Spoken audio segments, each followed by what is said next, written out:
Hey Ryan, it's Coach Gurney. This is video footage of you pitching in Italy for Team America in August of 2019. And what we're going to do is we're going to break it down in slow motion to see if there's any mechanical adjustments we can make to improve your performance. And let me just say up front that your pitching really bolstered our staff. You showed a nice repertoire with 3 different pitches and you threw them effectively for strikes. So I have high hopes for you moving forward.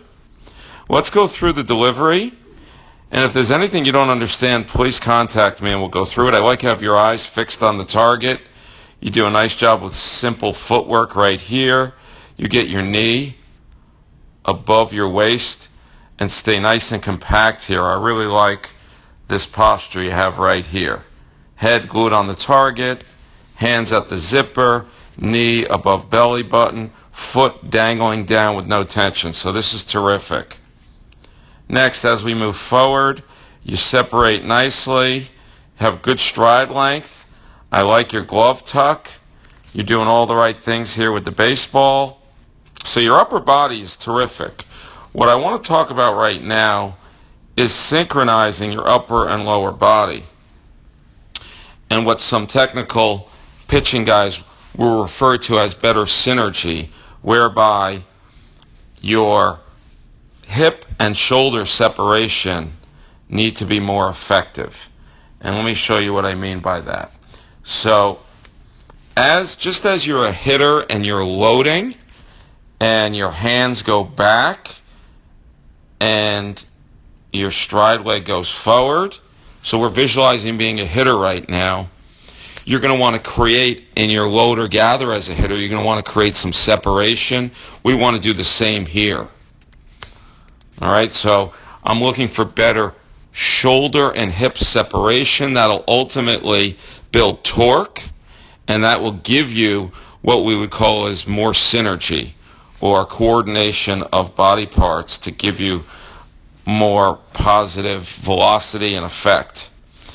Similarly, as a hitter, I want you to imagine, see right here at foot plant, I should see much more rotation of this back hip. So imagine you're hitting and your stride leg, your left leg, lands right here as a hitter. You'd be turning that rear hip and driving it.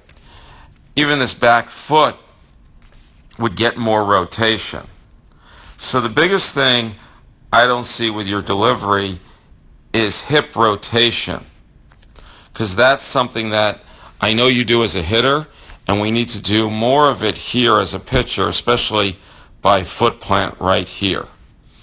Lastly, one other item I want you to be aware of, although it's not as big a concern, your posture upon release.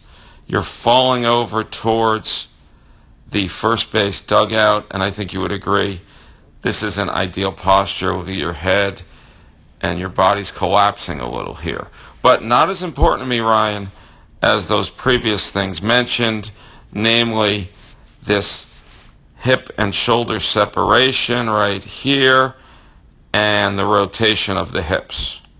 Something I really do like that you do here on release is you get nice and posted up over your stride leg right there, so that's terrific.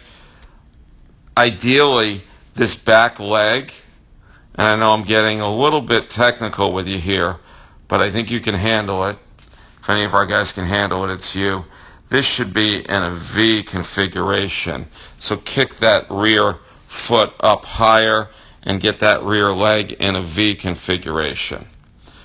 So I'm very happy with what I've seen. Those would be some things that I'd like you to work on moving forward. So we're going to go through the delivery in slow motion. And as you watch it, I want you to think about incorporating these things in your bullpen sessions and flat ground workouts, because it can be hard to do it in game situations without first practicing on the side.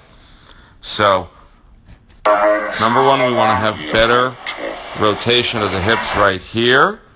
Number two, we want to have better hip and shoulder separation as we go through the delivery here, and try not to fall over as you deliver. This is terrific right here but try not to fall over, as I said, towards that first base dugout. So, keep up the great work. If you have any questions, something you don't understand, please let me know. Have a great school year, and look forward to keeping in touch with you, Ryan.